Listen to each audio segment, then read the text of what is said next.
In this video, I'm going to show you how I went from a beginner to this with just a few months of practice, and how in just a couple more months, I'll pass this stage to become an art god and a professional manga artist. This isn't a vague timeline with only the basics. I've got every single overlooked detail and step you need along the way. Jumping right into it, the act of drawing is very simple. We should start with putting pencil to paper. Every shape is a connection of lines, and every line is a connection of points.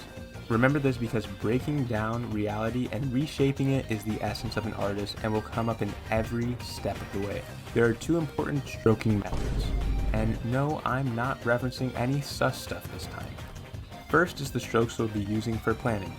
People call these bad, but they are many small lines together in one, making certain you're getting what's in your brain onto paper. As the lonely anime fans we are, we're experienced with using our hands, but all that experience amounts to nothing when it comes to drawing. The other types of line is a crisp, straight, longer line, but with beginner hands you'll never be able to land these with any sort of accuracy. Go over your erased or lightened sketch with a swift, confident motion.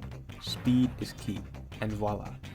You will have mastered every single motion you'll make whilst drawing. We all wish it was that simple, but art from here on out is all in your head. To keep my spirits up, I learn anatomy next. Anatomy, as introduced by most YouTubers, is way too convoluted, but I'll show you. It is the simplest thing. First, let's start with a circle. Most living things are curvy, thank the almighty one, so spherical shapes are best for anatomies. To make a circle a sphere, we add these guidelines.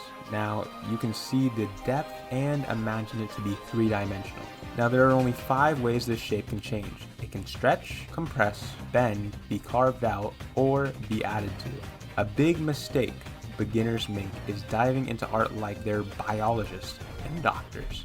You do not need to know what the gluteus maximus is. I know you're studying, but studying like this is an overcomplication. Simplify the whole human body into as few shapes as possible. After all, a manga artist must draw thousands of drawings a month, so my simple shapes are all contorted circles. This is how I view them and build them up.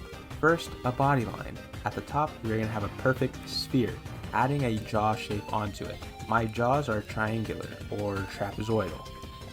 Next is a collarbone / shoulder line, connecting so that slightly peeking above we have an elongated or stretched circle, making up the rib cage.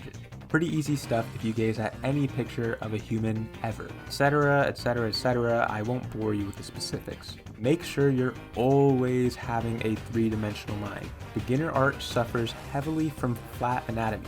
Better than guidelines to show 3-dimensionality is shading. Manga artists don't need the most complex shading in the world, but it helps tremendously to know the basics. Light hits surface. That surface is now divided by light and dark. On the dark side, there's going to be a bounce light, softly hued the color of the reflecting surfaces nearby. On the edge, there's going to be extra saturation. It makes things look less dead or fake. Why? No clue. Does it work though? It's a tweak that separates mids from pros, so absolutely. Last on the list of complete fundamentals is the dreaded perspective. Luckily, I don't need to overdose on mushrooms, travel to the astral plane, and find out why I'm disappointing my whole family to get some perspective, because our perspectives come in just 3 points. 3-point perspective is all you need for manga, unless you're drawing one of the infamous crazy eye scenes. There is a vanishing point for all the lines on your paper. There's actually 3 of them: height, width, and depth. With these in as a guideline, it's almost impossible to incorrectly draw a box in perspective. So draw a box around the non-box thing you want to draw in perspective, like this girl for example. Then you can just taper her anatomy, simple shapes, to follow the box. Foreshortening is when, because of perspective, one shape covers another. Always draw the front shape first. That way you won't draw things that should really not be on screen in the first place. You're finally ready to make your manga. Finally ready to draw your protagonist and his harem of questionably aged, gendered, and speciesed women. Oh, wait. These are all mannequin. We need to learn character design. But to learn that, we need to learn how to draw clothing, and items, and hair, and weapons, and we need color theory, and the list goes on and on. Character design is one thing, but in order to learn every other thing I listed, there's only one thing we need to know how to do now, and that's use references. Character design and color theory, pivotal to making iconic and appealing characters. Design theory in general would apply to backgrounds, creatures, and special items as well. Backgrounds to complete a picture. A story needs a setting after all. Even for pure Illustrator, storytelling is important. I plan to use a combination of Blender, Unreal Engine, and winging it to illustrate all the backgrounds in my manga. Now let's add a little bit of spice. Effects and lettering. I'm talking about that glow, lighting, fire, that blood, aura, and sweet onomatopoeias. To me, this is one of the most important missing pieces. Last but most importantly, the final piece of fundamentals I lack: composition.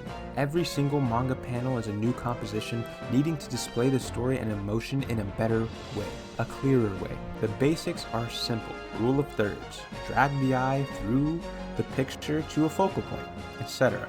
This is the complete concept timeline.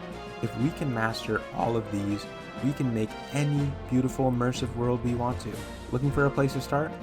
My video on faces and sketching tips is the perfect place for a beginner artist.